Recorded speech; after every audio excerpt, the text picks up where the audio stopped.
welcome to the Infinity Bros podcast, the only podcast that is perfectly balanced as all things should be. My name is Isaac Edlin, and I am your host tonight.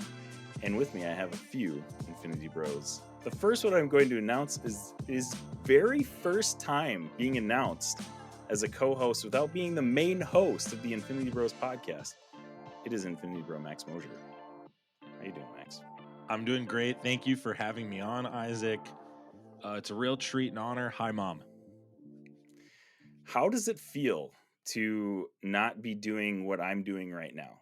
Not be the main co-host of the episode that you're on? It feels like letting your kid make their own plate of food. You're gonna have to step in and do something eventually. You still got to clean up the dishes afterwards. There will be a mess and a pile to clean up, and other people are here too that we got to track. So, I'll have to still edit this, and I'm sure I'll have to step in and mispronounce a name eventually for you. I really, really wish that analogy didn't work so well, but it's probably not that far off, honestly. So, yeah, the young kid analogy works for all three of us. So that's why I did it. That's true. That's true. It does. And our second guest, and also Infinity Bro, is Jarret Curtis. I've not been gone that long. Well, that's what we said last time on episode 143. Arguably, okay, hold on. Buckle up, baby boys, because I have a better analogy for you. Oh, okay. Here we go. A little peek behind the curtains. Max has a little bit of the bubbly in him. I do. So what? So the accurate description is Max is that slightly inebriated, like just barely a tipsy girl. Isaac is the designated driver. Gosh. But no, Max is the kind who's gonna be like, "No, silly, that was our turn. Give me the wheel." That's what's going on here. Yeah. Don't drink and drive, kids. Don't listen to Jarret. That's ridiculous. Can't believe you'd come on this podcast and that's say why that. Isaac's your DD. He's not editing that out either, Jarret. You're gonna have to live with that. Just incredible. History is being made here on the Infinity Bros podcast. in more ways than one. Oh man. Guys, we've got a lot to talk about tonight. And we've already been talking for about 40 minutes. If you guys want to check out the Patreon exclusive portion of this podcast. I think it was our best Patreon ever. It might be. It is wild. I'm going to be bold. And say it was our best one. Yeah, definitely. We'll have a link in the show notes for that, so you can go check that out. We talk about a lot of stuff that you wouldn't normally hear on the Infinity Bros podcast. And like we said, probably one of the wildest Patreon exclusive portions of the podcast. And Mark is not here. Like usually when it's wild, it's because of Mark. So thank you, Lord. But the views expressed by individual Infinity Bros do not represent the brand. Speaking specifically on behalf of Mark and Max. Everything Isaac and I say is wholesome, but like I said, Max has a little bit of that. Jarret and Isaac, the wholesome portion of the Infinity Bros podcast. You heard it here first. The golden retrievers of the podcast. I love that. But we're going to be talking a lot of nerd news today on the Infinity Bros podcast. We had, I'm trying to remember the name of it, the CCXP 2022 in, I believe it's in Sao Paulo. Is that how you say it? In Brazil? Yeah. Sao Paulo. Huge Comic-Con convention. And Disney unveiled a bunch of announcements that we're going to be talking about today. And we're not going to be doing it alone with my good friends Max and Jarret. So, guys, we're just going to dive right into some nerd news. Hey, Zane, I was looking into getting into this Gunpla thing. There's one called the Unicorn Banshee. What the heck is that all about? Actually, Jarret, what you're thinking of is RX-0 Unicorn Gundam 2 Banshee, which is from the Mobile Suit Gundam. Actually, you know what? It's time for nerd news. So I think probably the biggest thing that came out of this, for us anyways, for sure, we're just going to dive right into it, is the Guardians of the Galaxy Volume 3 trailer. They dropped that along with a poster. It is dropping May 5th, 2023, which is wild to think about. Their Ant-Man Quantumania is coming up soon. Guardians of the Galaxy is only like 6 months away, guys. It's pretty crazy to think about. But yeah, they dropped the trailer, which gave us some new things. They gave us a new look at Adam Warlock in the MCU, played by Will Poulter, and then another look at the High Evolutionary, played by Chukwudi Iwuji. Is that how you say that? Max? I'm so thrilled that Any you're input on hosting that? today. This Yeah. is so great. This is Any so input on awesome. that? How I'd pronounce that, Max? Hey, Max, can you pronounce that words for us, please? Yeah, no, I think you're doing great. Keep it up. But they've done a few things where he appeared as the High Evolutionary. Like I think he went to San Diego Comic-Con and like walked around in a High Evolutionary costume. But this is the first time we've seen him on screen. So some big reveals on Guardians of the Galaxy 3. Before we get to talking about that trailer, Max, I know you wanted to give a little bit of perspective on the Guardians of the Galaxy holiday special, which Are we we gonna reviewed rate it? on. Are we gonna rate these things? Sure, yeah, we'll be rating them. Yeah. Do you plan on putting the bumper in? I'm not trying to step on your toes as a No, host, no, but no, like, no, not yet. I haven't okay, gotten that all far right, yet, okay. Max. You're Okay? leading the ship. Just hold your horses. The Hold SS your horses. Isaac. We'll Here get we there. go. We'll get there. But I wanted to give Max a little bit He of an came to drink the opportunity. bub and bust some balls, and he's all out of bubbly. Oh gosh, That's all he's here for today. Stop making people think I'm an alcoholic. Stop this. This dude had like a sip, and I'm like, guys, he smashed Call of Dogs. He cannot function. He couldn't walk in a straight line if we tried. It wouldn't be possible. Holiday special. Sorry, Isaac, for cutting you off. So episode 143 of the Infinity Bros podcast, we did a full spoiler review of the Guardians of the Galaxy holiday special. Go there for the premiere elite reviews, and now we're going to hear Max's as well. Yeah, it's good to be in the AAA of reviews for this one. I think, I mean, I won't give my rating. I'll give it later, but I'll say this. What I said pre-show in the Patreon that I'll say here is, I think this was an intentional choice that James Gunn clearly has had mapped out for what this third chapter / and/or volume is. The holiday special was so lighthearted. To then see this jarring trailer that we'll talk about and review here in a moment, that was the most, in my opinion, emotional trailer since Infinity War and Endgame, was fascinating. And to see, we'll talk about shots in it in a bit. I won't spoil any shots in case anybody doesn't want. I think that was an intentional choice by James Gunn. It's kind of reinforced this thought that like he's had an idea from the get-go of what he wanted to do in all the chapters for me. And I know the holiday special didn't like go exactly how he initially wrote it because Kevin Bacon came on late, but that was my observation. My observation was this is the last rest stop before you head towards the inevitable doom for this group. Something bad is happening to this group. And that's what that trailer told me. Max. I'm going to stop you right there. For those of you who have never listened to the Infinity Bros podcast, this is how we rate things on the Infinity Bros podcast. Here on the Infinity Bros podcast, everything is ranked from a 0 to 6 point scale. 0 meaning horrible, and 6 meaning absolutely excellent. If all of the Infinity Bros rank something a 6, it gets an infinity step. So Max, what would you rate the Guardians of the Galaxy holiday special? The holiday special I would give a 5 out of 6. 5 out of 6. Sure.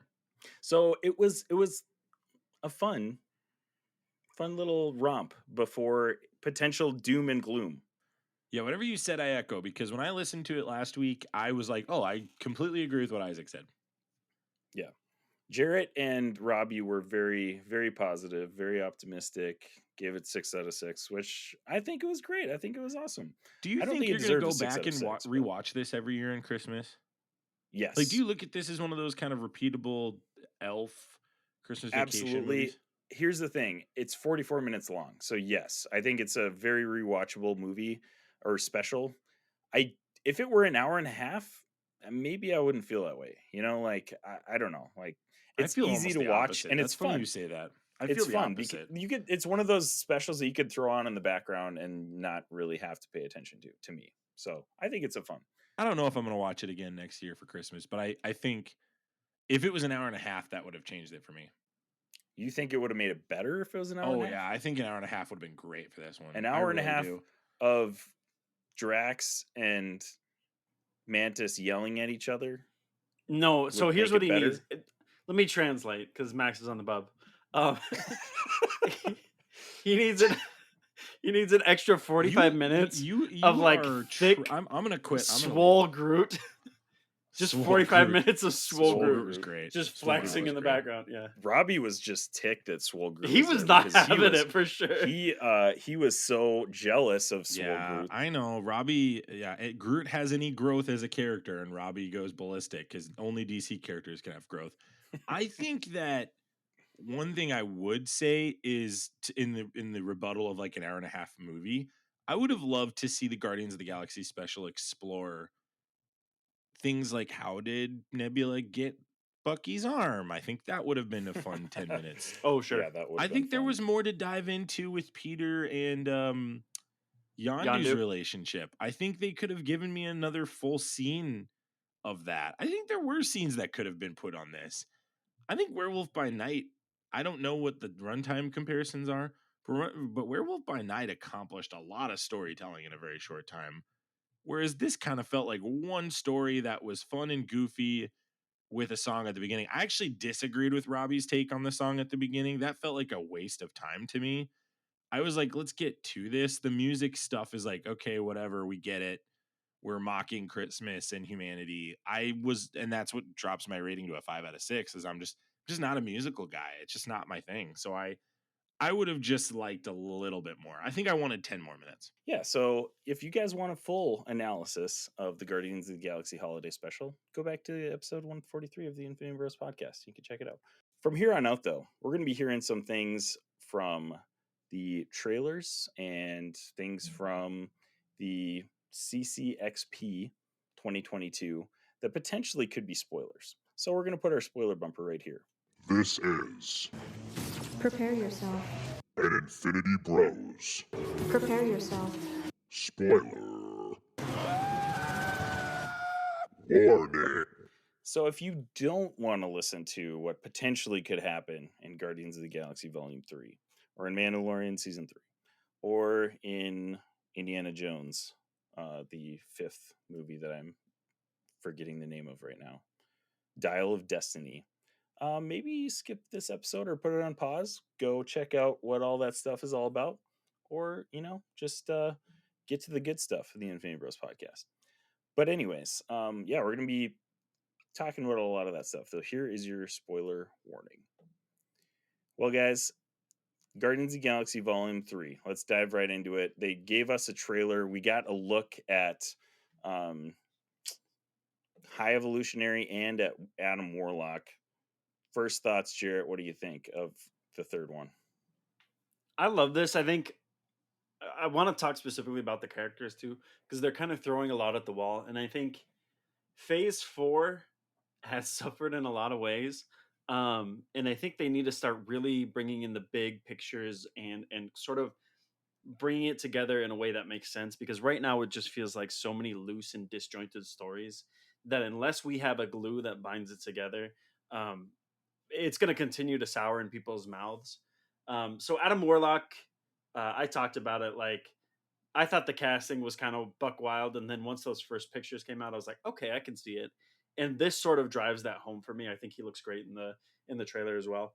Chikuri Iwuji looks fantastic as High Evolutionary. I hope they do a lot with him and Wanda, because there's a storyline that runs through there that's involved in the comics, and I think it'd be a good fit to sort of make her piece of the pie fit in with the rest of us. Because right now, I think that's why they're doing it too, Jim, yeah, by the way. her whole thing with Doctor Strange is obviously like important to the sake of the multiverse, but we need to bridge that gaps between this and all these other like balls that are in play. And I think a way to bridge that would be through the High Evolutionary. Jarret, I also just, sorry to break your thought, but just an addition to that, it just feels like every choice is built around her in the Marvel Cinematic Universe right now. It just feels like a lot of the stuff is built around her, even with WandaVision being the first Phase 4, true Phase 4 thing. I echo that. I think a lot of these villains they just have unique ties to her. Yeah, and as we continue to like explore what the multiverse looks like through, we'll talk about Quantumania later.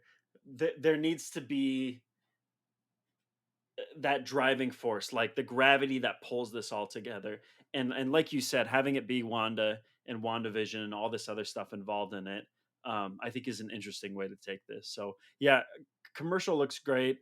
I'm excited to see that we're bringing in Layla and sort of digging into Rocket's backstory in particular. That's one that like don't read those comics. It's a rough read. It makes no sense. But Layla as a character is really cool, and Rocket's backstory, I think it plays a lot into this, and so I'm excited to see where they explore with that. But yeah, like for James Gunn's like swan song of the MCU, this looks way different than any James Gunn like feature we've seen so far, and I'm excited to see what we do with it. Yep. And you kind of ended it with there, but like, and Max mentioned it earlier, the tone of this trailer is much different than we've seen in the previous versions of Guardians of the Galaxy. So we get some funny jokes and like a couple funny parts in the very beginning, but the rest of this trailer is very serious. Where do you think they're going with this tone, Max? Yeah, I mean, there's 4 visceral shots of Drax, Rocket, Mantis, and Peter. And the Peter shot is kind of the one that's really, really jarring when you watch this, where they are visibly scared and or depressed. The Rocket one appears to be a flashback, and Jarret obviously talked about his significant other. Jarret, you're stealing my talking points. Those are literally the 2 things I was going to talk about was the High Evolutionary and that. So good job. I felt really nerdy and confident coming into this. I was like, oh, I'm gonna have some really good detailed perspective, and Jarret, of course, ruins it. I Actually, yeah, you totally did. I'm really, really impressed with this trailer, but also the Adam Warlock stuff doesn't really make much sense with what I'm seeing right now with the trailer. I think that's my only kind of gripe with this stuff. Is I'm like, okay, Adam Warlock is clearly a long-term decision. However, James Gunn wanted him in this because James Gunn built the whole second movie around his race. So my question is what is his role in this? Is it bigger than we thought? Is it a future thing? Is James Gunn really trying to leave his stamp forever here? How does James Gunn going to DC affect all this? Because I think James Gunn before this DC stuff was going to be part of the bigger process down the line. I have no proof on that, but I have a difficult time with them getting rid of him, bringing him back for that one movie. I think he was going to do more. Bob Iger strikes me as a guy who makes those kinds of things happen. But yeah, I think the tone of go ahead. Can I talk about Adam Warlock for a minute? Because it feels so out of place with like the direction that we're headed with everything. And it feels late. It feels too late to have him. He's a big part of like all the Infinity stuff, and that's like so. I mean, we're just into Phase 4, but like it already feels way in the rearview mirror that I'm like, why? I'm excited for the casting. I'm excited to see what they do with him, but like, do we need Adam Warlock now? I don't know. Mm. That was exactly my thoughts, honestly, because like, so basically they show that very short glimpse of Adam Warlock as Will Poulter as our Adam Warlock, and he looks like he's got some kind of like stone or something right there, which for comics people already know that he's a huge part of the Infinity War, Infinity Gauntlet storyline, and he basically ends up holding the Soul Stone and gets trapped in there, blah blah blah, all that comic stuff. But like that's like a huge part of who he is as a character in the comics. So you guys are totally nailing it. Like this seems like so late. Why are we retreading this Infinity phase, basically the Infinity Saga, moving forward in the MCU? Like where are we going with Adam Warlock? They'll explain it accordingly. I don't think it's going to have anything to do with Infinity Stones because the multiverse has made Infinity Stones obsolete, right? So like they've Right. made that judgment call. They've made that decision in Loki that they're not going to do it. You're not bringing on a guy of Poulter's prestige without a plan long term. You're not making him drastically change his entire lifestyle for one role for one movie. You're asking him to do that for a long term. And so yes, Jarret, I agree with you. It's too late. But my rebuttal, it's kind of I live in both worlds. I think he has a role to play. Where I could see this all being interesting is what if the Infinity Stones weren't obsolete in a specific world or in one world, if it was to become a battle world, then could he be the unifier of those stones? And that's obviously thinking way down the line, but him his presence is the question mark in this movie. It's the one thing that could ruin this movie in my opinion. Everything else, this movie is going to be a banger. Like this movie is so set up for success, it's not even fair. This is the most easy layup of all the movies in phase 5 and phase 4. This bad boy's going to blow it out of the water. Yeah, definitely. And I mean, we've been talking about it on social media, in our Discord. Who is going to die in this? Because like somebody's dying, right? Like one of the Guardians is going to die. Who do you guys think it is? I don't want them to, but I think it's got to be Rocket. And part of me thinks that they even kill off Quill in this. Like, I think it's got to be not just one. I think there's going to be 2, maybe 3 deaths. Right. And I think it's going to be like really heavy. Because again, this is James Gunn's swan song. And James Gunn is not afraid to kill off characters if you watched anything he's ever directed. And so I think. Right. I think Rocket goes just based off of the little evidence that we have, and like we're going to his origin story, and then I think it's going to be Peter as well. I think Peter dies in this. Wow, you're going 2. You're going.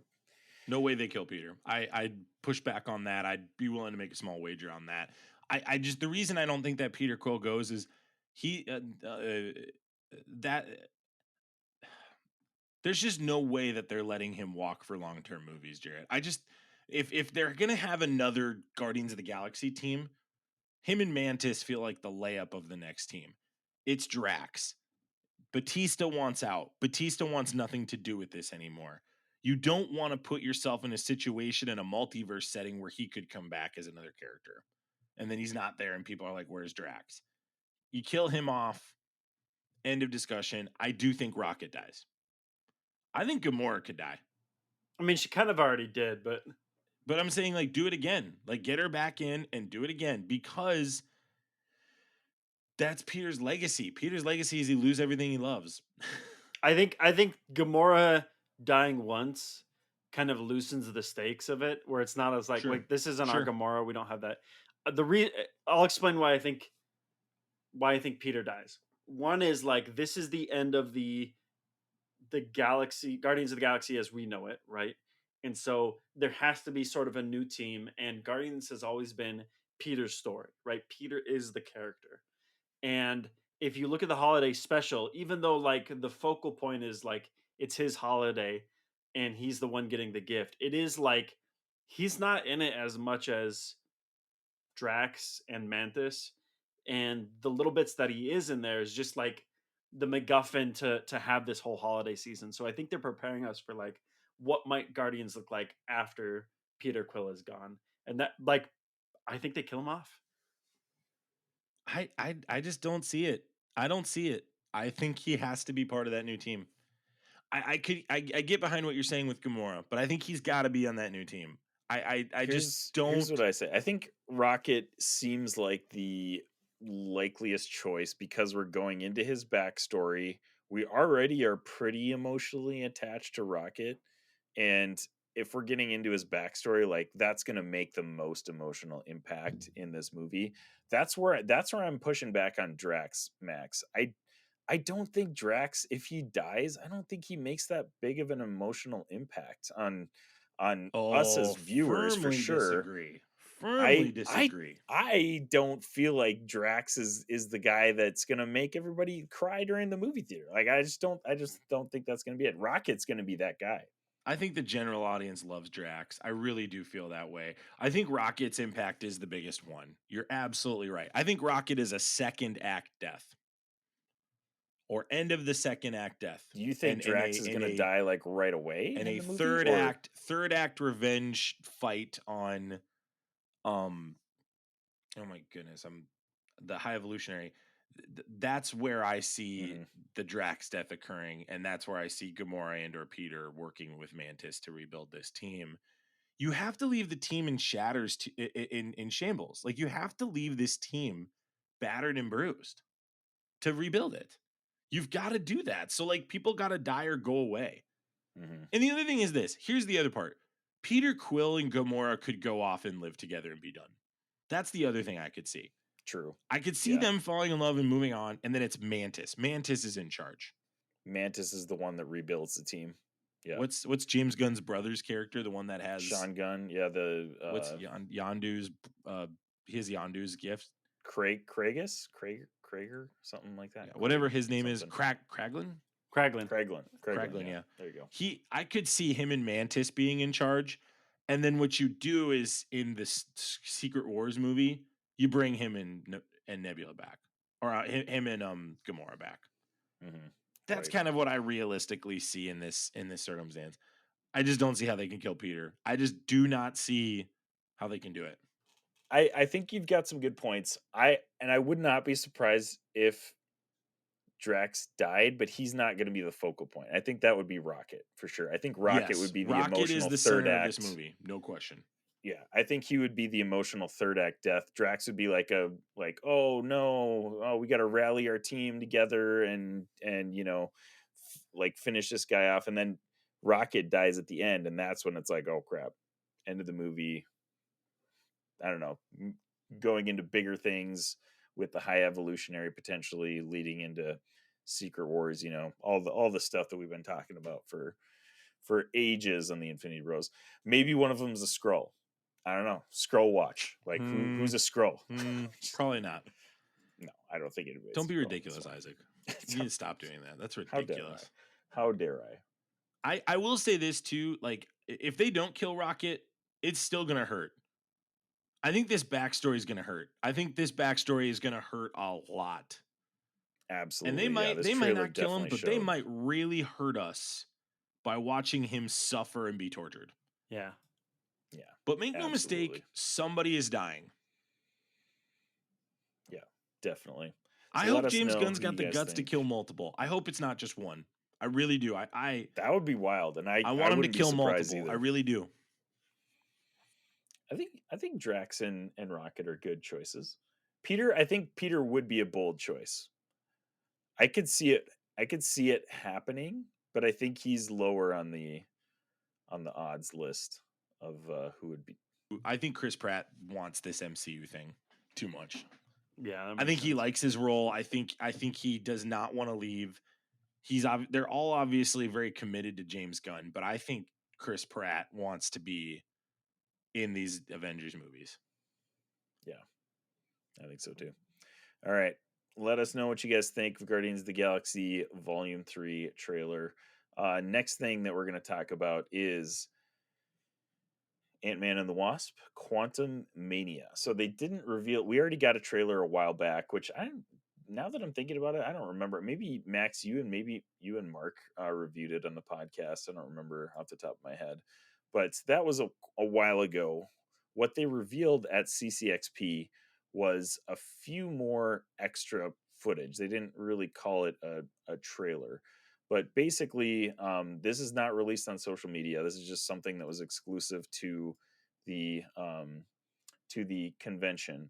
But basically, they described the scene as opening with Scott living his life as a celebrity in the aftermath of his heroic actions in Avengers Endgame. Meanwhile, his relationship continues to thrive with Hope, who is living as a philanthropist and has won awards for using PIM particles to solve housing and food problems. The clip ends with the shrinking Avenger reading a clip from his book at a library before receiving a call from the San Francisco penitentiary, likely relating to his daughter Cassie's arrest that was teased in the trailer. So, I mean, they got a little snippet of what's going on. Basically, Scott's living his life being famous. We've saw snippets of that in the MCU with, most prominently, I think, Miss Marvel says something about his podcast that he has. So, he's living this, kind of famous life, and turns out he's got problems like everybody else. So, got a few things to pick apart here. Jarret, I know you mentioned you wanted to talk about casting for this movie. Yeah, so one of the guys, I was looking through the casting real quick, and there's like a actor that's in the background of a lot of stuff. His name's Tony McCarthy. He's in Andor. He's in a bunch of stuff, just as like a random guy in the background. But what I noticed is he's in a bunch of like Marvel stuff in like adjacent to a important thing. So like he plays police officers in Miss Marvel. He plays like just random guys on the street. And then he's credited in this for Humanoid. And I'm like, well, that's kind of odd because that seems a little bigger than like just an extra, in the background somewhere. And I'm like, man, this would be cool if throughout this whole thing, like maybe he's a scroll or maybe he's seated throughout this. I don't know if this is anything because he does like dude's in everything Disney produces. But I just thought it was interesting that he's getting We like a have a bigger scroll watch. How about that? Scroll watch. Ding, ding, ding. There it is. Scroll watch 2022, Jarret. All put it right, on Go the for it. TikTok. Let the internet nerds hate me. But no, I thought this was super crazy that like they give him a bigger role like this and he's hidden in the background of like so many Marvel properties. Good for him. Yeah, absolutely. Could be nothing. It could just be a promotion or whatever, but Don't think it's anything, but good yeah, for him. Yeah. Love that yeah, for him. yeah, could be something. I'm You never zigging know. while everyone else is zagging. Here Yeah, we yeah. go. The other half of this casting that I need to talk about, three things, okay? First, we got Tony McCarthy. We talked about it. Second, Jonathan Majors is a he is yoked, man. Cut. And like man, he is jacked right now. he's our I mean, like obviously we watched what was the what's the HP Lovecraft one? Help me out here. Lovecraft Country. Lovecraft Country, yeah. Phenomenal actor in that. And he was obviously cut for that. But like every time I see him, because I think he's in Creed as well, right? The new Creed. Dude, he looks unreal in this new Creed. Just why? And so I'm like, he looks unbelievable in Creed 3. nobody stands a chance. Like nobody stands a chance against him. Creed 3 is going to be great. Oh my gosh, guy is like, he's a renaissance man, and he's killing it right now. I will say this too, Jarret.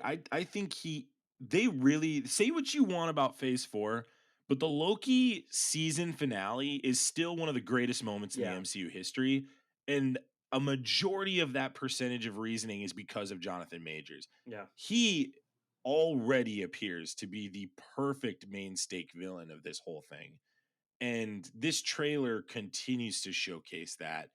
And I'm looking forward to watching him portray, which this has been already said by him and people close to him, that he's going to be portraying multiple versions of Kang. I cannot wait for that. This is a great casting, Jerry. You're absolutely right. Anyone who can steal the spotlight from Tom Hiddleston in his own freaking TV series is a force to be reckoned with. So like, fantastic casting there. The last thing I want to talk about is Cassie. Cassie Lang is like one of my all-time favorite heroes. My corgi is named after her because she's so small. And I think it's cool to see like the legacy that they're building here. I've been saying this for, I don't know, Max, how many years now? 4 or 5 years, that we're getting something like the Champions or Young Avengers. And I like every single piece of evidence that we get points us in that direction. And I think this is where we finally see her get her powers, where she finally takes off as a hero. And like all the pieces are there. I think this is like how you kick off Phase 5. I think we get a surprise. Like I'm gonna call my shot here. I think one of the two like after credit scenes is gonna be some form of either Champions or Young Avengers, like dealing with something. Or It's like Young the beginning Avengers, of that. Jarret. It's Young Avengers. And here's the thing.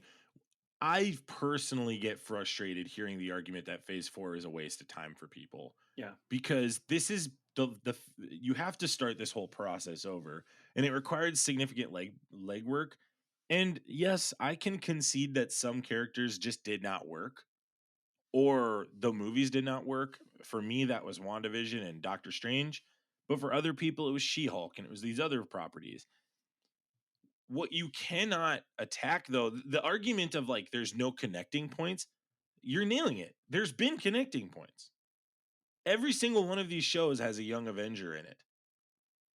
They all do. Every one of them. Loki. I mean, Falcon and the Winter Soldier. I mean, they all have somebody Yeah.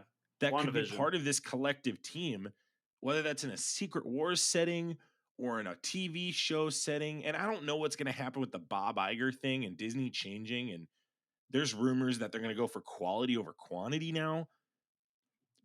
But I'm with you, Jarret. I think they've been much more strategic than they've given.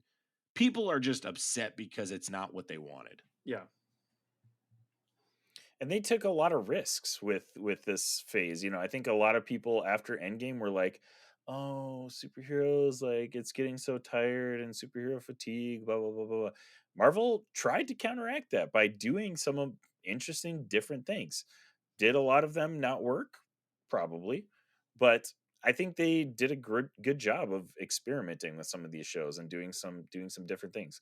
I mean, notably like Werewolf by Night, which was fantastic and we all absolutely love. Like they're trying some. Isaac, you're telling me that Megan the Stallion twerking at the end of a TV series wasn't part of Kevin Feige's original plan? That's off the beaten path from Maybe that's the point that superhero Kevin genre. Feige, like Infinity Saga was all leading up to Megan the Stallion twerking and She-Hulk. Like maybe that was it. I freaking love go for it. She-Hulk, by the way. I'm a She-Hulk guy. If this is your Please. first time listening to us, I'm a pro She-Hulk guy. I have had to defend this show more than anything else in the Marvel Cinematic Universe. That was a cultural moment. Megan the Stallion twerking with her. It That was a cultural moment. Dude, that's all anybody was talking about for a week after that episode. If you loved it, you hated it. It was a cultural moment. Yeah, it was. Suck You're it. right. Sorry. It was art. It was art in its purest form. It was art. It was cultural art. Love that. That's what it was. Was it stupid? Yes, it was. It was very stupid.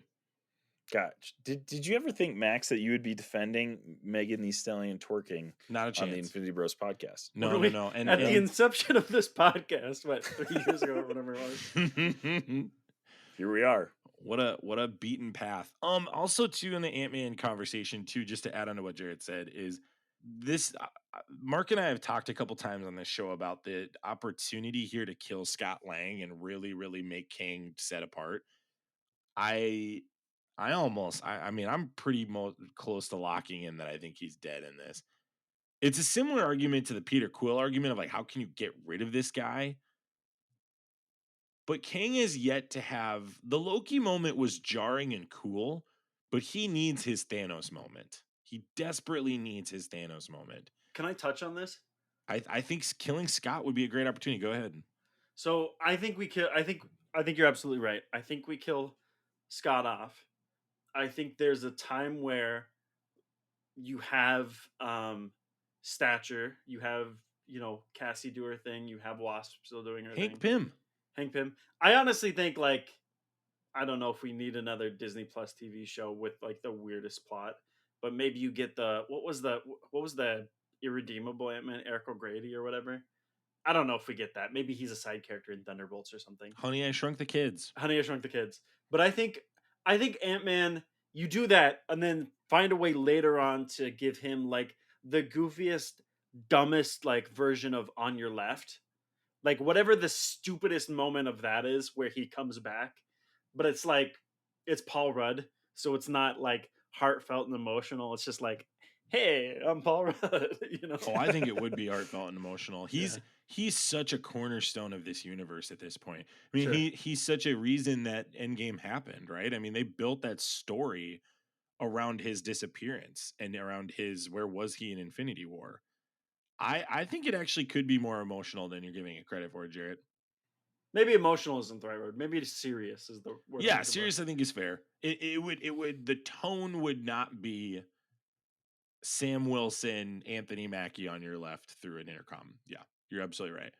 I just think I think there's a chance we could see it, and I know that's a big popular rumor right now, and it's a bold swing, but man, Kang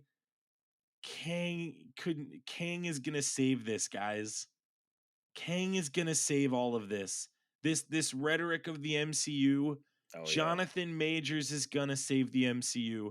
He is going to be the Robert Downey Jr. of this whole thing. We are watching one of the greatest actors of this generation start his ascent. and he's chosen the Marvel Cinematic Universe to do it. And he's got these major movies and TV shows coming out. We've talked about Lovecraft Country. We talked about Creed. He is going to be, there's an opportunity here for him to go, Kang's scarier than Thanos. Thanos is in the pantheon with Darth Vader. Yeah. Yeah. He's like It's an amazing almost opportunity. Gen Z's Darth Vader up to this point, probably, right? Yeah, I think so. I'm just making a point. I think Kang has an opportunity to save all this, to make the people that are like She-Hulk is jarring. She shouldn't be here. Miss Marvel is awful. How dare they make her a mutant? All these arguments we've heard of, how dare Captain America care so much about the racial dissension in the country? These arguments can become null and void if Kang is absolutely imposing, and this team has to unite every single hero ever assembled, ever made in the Marvel Cinematic Universe, ever made in Marvel movies before that. That's where they're going with it. That's where this is going. And he has to be scarier than Thanos to take on every single hero ever. He's got to be scarier than Thanos. And I think Jonathan Majors can do it. And what better way to introduce the seriousness of Kang than to kill Scott Lang in this movie? They're getting rid of the funny characters. Yeah. That would if be Rocket and Ant-Man are gone, they're getting rid of the funny characters. That. Yeah. Just I think it's a good possibility, because you're absolutely right. I mean, like, Kang is going to be as imposing as Thanos. Like, this killing Scott Lang could be his Thanos killing Loki moment. Like, when he killed Loki in the beginning of an Infinity War, that was when you were like, oh, Thanos is a serious guy. Like, I disagree. I think it was when he beat up Hulk. Yeah, I think yeah, it was. okay. I think it was when he beat up Hulk. To me, that was the Thanos is the real deal guy. Sure. Yeah, we could go with it. It's the same, basically the same moment. Can I throw out a House of Mark? We haven't done one of these in a while. Oh, okay. House of Mark. So you've just been pandering and bantering. Go for it. Right. Yeah. We've never done one of these. Need to be off the wall. So we have Kang, we have High Evolutionary, who are key players in probably one of the most slept on series of all time, which is Uncanny Avengers, which hosts the all new, all different Avengers and the X-Men, right? So what if this is finally like what brings the X-Men together? Is we have Kang, we have High Evolutionary, and we finally get that moment. You talked about it with Miss Marvel, like the groundwork has been set. This is the stakes. You have to have mutants. Otherwise, how are you going to deal with this? Because we barely cut it with Thanos by some lucky strike with Scott Lang and a rat. And if Kang is so much more above that, if this is a multiversal threat. But you're not even playing into Eternals, right? Like, you're talking Eternals High Evolutionary. That's the concoction for mutants. Like, that's the equation. So yes, absolutely they have to do it. For me, it just looks like mutants is going to be the afterthought. It looks like there's going to be a couple mutants that come to the forefront, and then we're going to find out down the line that the rest of the mutants were doing something else, or that they weren't ready, or that's so dumb if they do that. I don't know. I don't know if I don't think they have time, Jarret. I don't think they have time to get all these major mutants on the board. And I think they can only focus on Deadpool and Wolverine. I've heard the theory that this phase will have, will introduce some mutants, but then potentially the next phase could be a mutant phase. Like, the next phase will focus on mutants more than this phase. Are we okay? Are we happy? Just I'm not talking like us as fans, but just us three in the room here right now. Are we happy if at the end of this phase it's literally just Namor and Miss Marvel? Is that enough for us at this point? It won't be because Deadpool is going to be in it. Is he technically part of this phase? I believe so. I could be wrong, Isaac. You can look that up.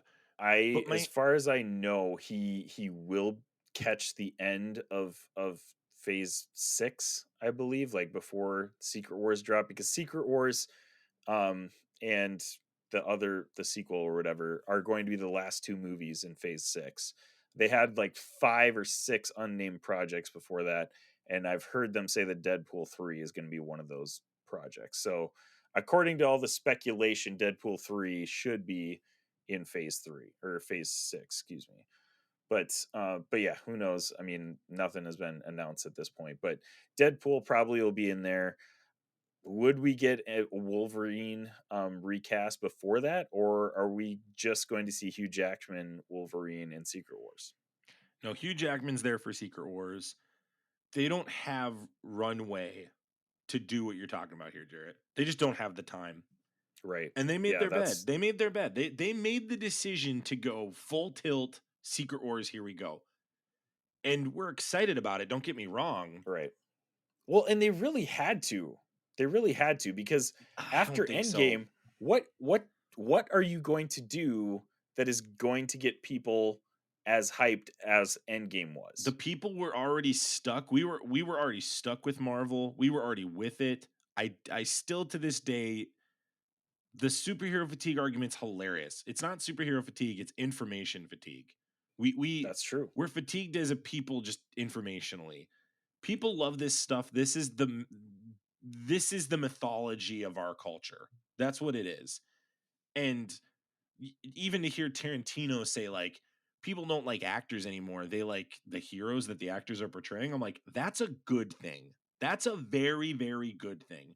We're past Tom Cruise and that generation where it was about Denzel and all those guys. It's like, not that those actors aren't great, but this is what the movies should be. They should be about the characters. They should not be about the actors. Right. Past playing those actors in every single movie that is casted. We're past that. We're casting new people that are doing great jobs in the roles that they have. I don't buy culturally that we didn't have more time.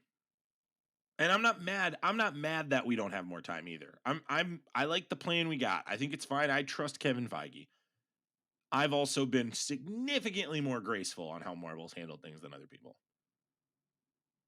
Agreed. But I don't know, Jarret, you sound frustrated in different ways than what I hear the general comic book fan saying. And I hear your frustration with the mutant thing. What it says to me is they're not doing Battle World. They're just going to do Secret World's multiverse. And then they save Battle World for later, because that's where you need that. You have to have the X-Men for that, in my opinion. If you go to They're Battle World, roster.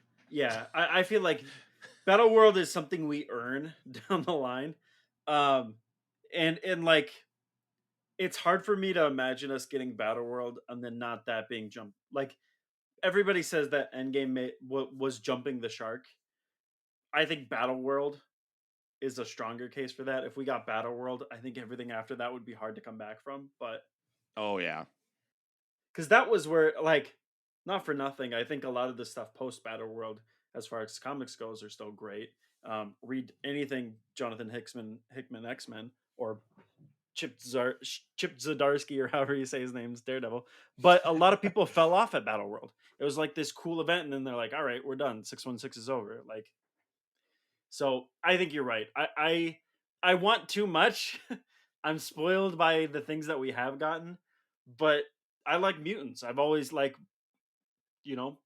and they know that that's another 20 years of content. Absolutely, they know that, and that's why they're going to take their sweet old time. Let Hugh Jackman actually go off in the sunset. Let's do the parade of the old timers. That's what this is about. Let's get the old timers back in one more time. Let's get him back in the saddle again. Can we get Nicolas Cage as Ghost Rider again? Like, that is what this is all about, in my opinion.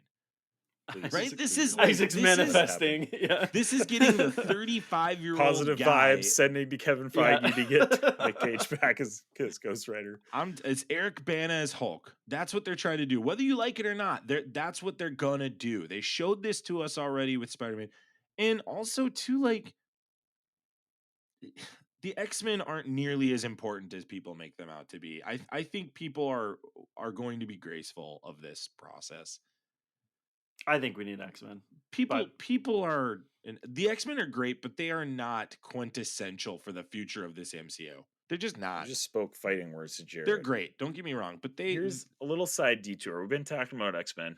Let's reel it back here to Okay. Yes, please. Skrulls come on, host and Isaac. What Secret are you doing? Invasion. Bring me home. Secret Invasion is coming out spring 2023. It will be releasing before Guardians of the Galaxy 3. It's the next Marvel project after Ant-Man 3 Quantumania. So there has to be a Skrull in this, right?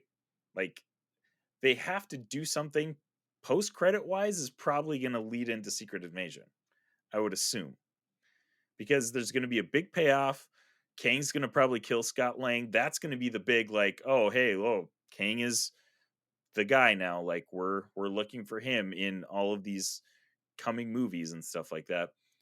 The post-credit scene's not going to be about Kang, not going to be about like any of the main focus of Ant-Man. Is this going to be a Secret Invasion lead-in? Potentially have some Skrulls through this movie. Jared, I'll give you I just want to say my point. It's really quick, and then you can go. If it's going to be a Secret Invasion lead-in, the death of Scott Lang will result in them discovering he's a Skrull, and that will be the post-credit scene. Go ahead, Jared. I hate you so much. That's what I was gonna say. I was gonna say that's the only way that works. That's the only way that they do that.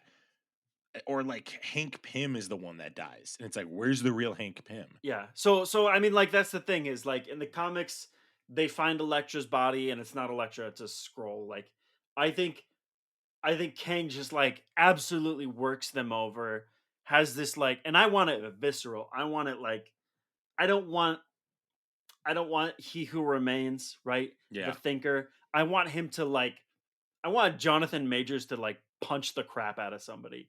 And as the dust settles, it's a Skrull. And like, cut to credits. You know what I mean? Like, I want it to be That would that be jarring wild. for us. And then people are like, wait, hold on, what happened? And then I get the phone call from my sisters and my mom, like, explain this to me. I want that leading into Secret Wars. Or sorry, Secret Invasion. That would be intense. I'd be down. I would be absolutely down. Jared, I think you're onto something though with that Elektra panel. I haven't thought about that panel before in this conversation.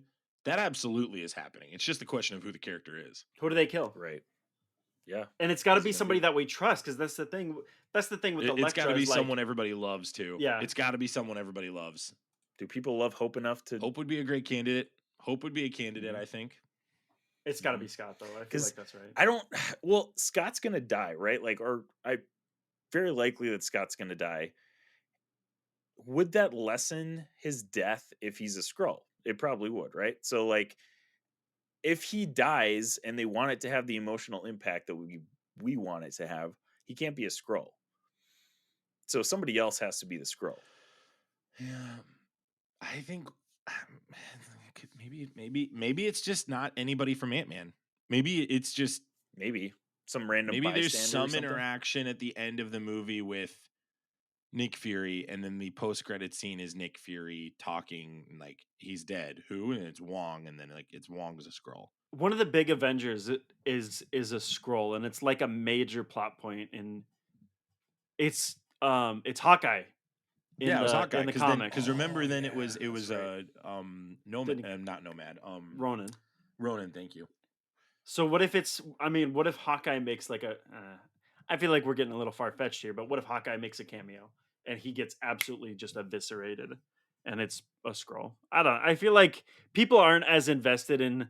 I'm invested in Clint Barton. I feel like not as many people are left. I think this Secret Invasion thing has kind of taught me that my understanding of it now is the TV show will set up the Skrull watch conversation. Sure. What we do on this podcast and say this person's a Skrull, realistically, these people probably aren't Skrulls. After this show, that is when the general public will start doing it. Sure. Go back and watch who's The TikToks will pick up. I'm sure there'll be a couple characters in previous things that are Skrulls that we'll find out. And it's been seeded in, and we never noticed it before. Sure, and I think people are vigilant in trying to find it, Jarrett. So I think it's what they're going to do moving forward. I think that's what the point of this. But it's like it's another spy thriller. This is I think Secret Invasion is going to be their Winter Soldier of TV shows. I think they're going to totally turn this ship around because that's when the start of these shows that took place after COVID kicked in. And my theory's always been anything made during COVID was subpar because of the season of life and the processes that people were having to go through to get things done, the uncertainty of the future. I think there's clarity now to where things can go. Yeah, I agree. We're actually going to cut this a little bit shorter because Mandalorian season 3 and we're just not going to get to that stuff. The one thing I want to talk about before we close out this episode is we've been talking about Skrulls since the inception of this podcast. Like literally episode 1, we talked about Endgame. We've been seeing this coming for a long time. Now that we know Secret Wars is this phase, is Secret Invasion going to play majorly into phase 6, or is this just a one-off show that kind of is a side thing in the MCU now? Because it seems like it's been a recurring side quest, if you will. So is this a major plot point of the MCU moving forward after Secret Invasion?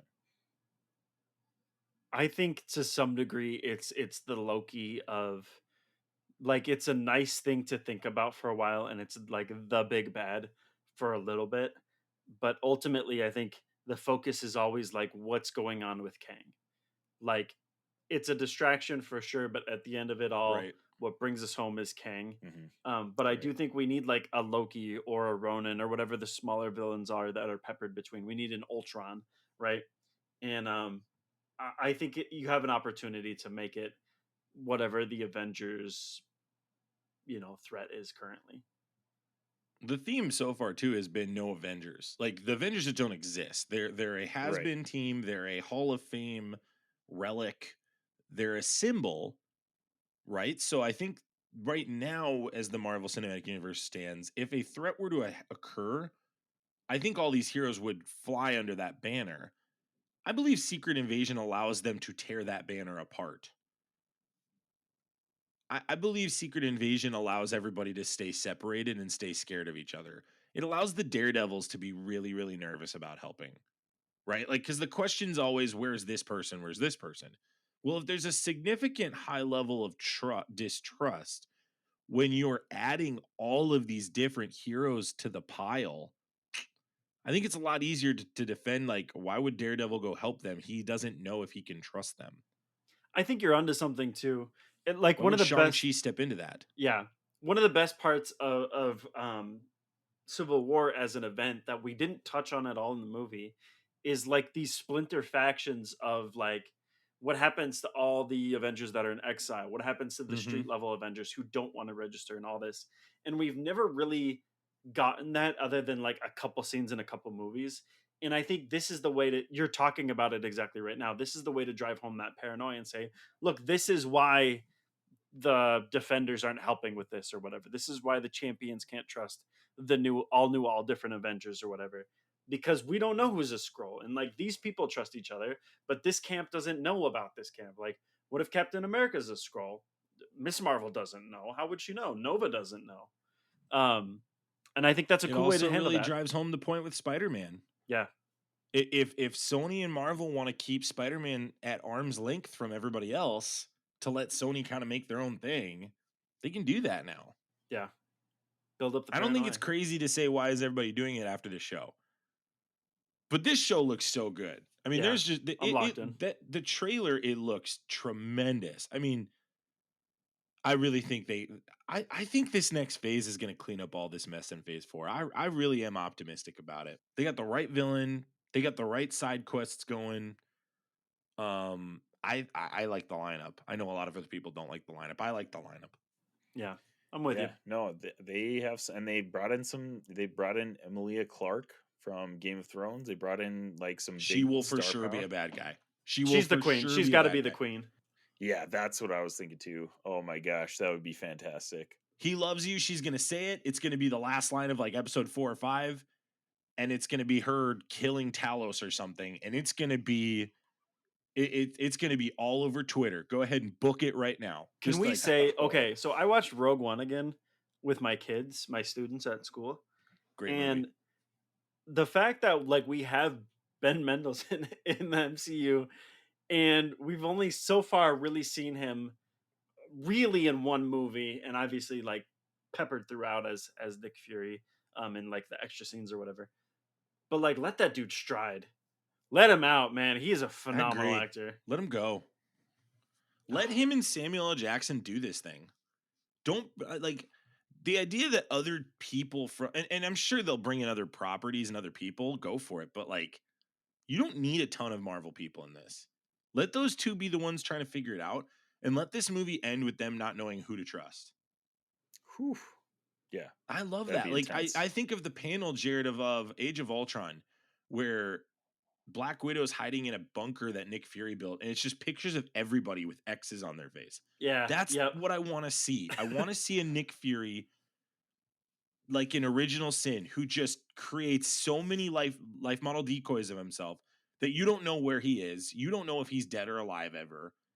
That's what I want. I want that Nick Fury, because right now we got just a too coy of a Nick Fury. The He's spy, not Nick Fury yet. just paranoid and like No, I need a always equipped paranoid and guy, and I think prepared. that's what this show's gonna do. I Yeah. really do. I think we're gonna get the true Nick Fury. Oh my gosh. Gosh, I love it.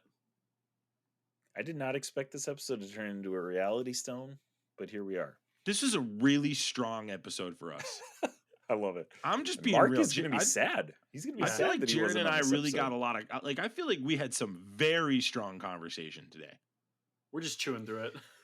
I feel good about it.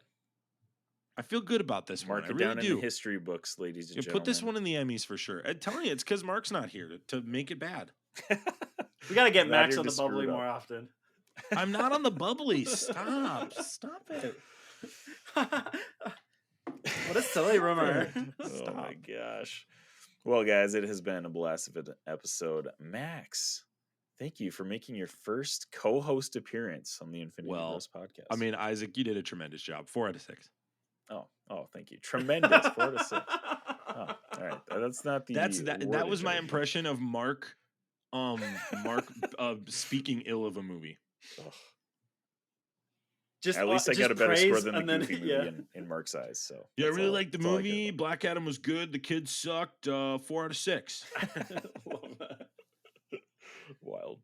Jarret, thank you also for being here. Heck yeah, glad man. you had somebody to call out Max on his bubbly consumption. Love this. This is great too, because a little peek behind the curtain for everybody else. I wasn't gonna be on. It's Tuesday. It's Tuesday night, but I happen to have free time. You two were chatting it up, and I was like, you know what? Strange I have things not are been on a happening. Max episode in a while. This is one of our best. I agree. I just feel like I haven't been on in a couple episodes either. So this Yeah. has just been really great. This is just like a good sparring episode between Jarret and Max. Really, is what it came. I out don't to know. I be, don't think there was much sparring. I think it was more of just like, I mean, we were honestly like we're all pretty much What on the about same this? page Yeah, in most things. but what about this? honestly. Yeah, but what about Yeah. this? Right? Like, I think that's what it was. It felt more How- like that to me. Like wait a minute. We're agreeing on things in the. I Infinity think there Bros was a lot of podcast? agreement. What kind of, We're what kind of agreeing. I podcast agree. is this? What are we running Agreeing? here? We're agreeing. Well, if you're interested in more, you can check out the Infinity Bros at theinfinitybros.com. You can check out our Discord to get in on the discussion on everything that's happening. MCU, Star Wars, video games, whatever you guys are into right now. You can check us out on Facebook, Instagram, Twitter, TikTok, YouTube, whatever else we're on. A lot of different things. Robbie's doing great things over at the YouTube for the Infinity Bros. So make sure you go check out our videos. He cuts up segments, puts it all on there for your enjoyment. But We're on Hive. Remember the 5 minutes that everybody was yeah, excited we're on about Hive. How about We're that? on it. It's we there. post, nothing happens, but like nobody's on It's Hive, there. but we're there. Yeah, everybody got scared for that like split like 3 seconds. And Oh, I then for sure was joined one of Hive. those people who was Yeah. scared. I was totally buying the And you hype. created Yeah. an account, and now you forgot your login and deleted the app off your phone already. Is Right. that how it went? Yeah, Twitter wasn't going anywhere. I mean, it's kind of crazy to me. And no, we're not going to talk about it. We did not have the half hour. that Max it'll wants to take talk keep about talking. this. He wants to keep talking. No, But- I want to go to bed. I can't. However you're listening, I already screwed it up. Wherever you're listening, however you're listening, thank you for making us a part of your podcast experience. We love you, 3000. Have an amazing night. Bye. Thanks for tuning in to the Infinity Bros podcast. You can find the Infinity Bros on Facebook, Instagram, and Twitter at the Infinity Bros. Feel free to send listener feedback via email at infinitybrospodcast@gmail.com.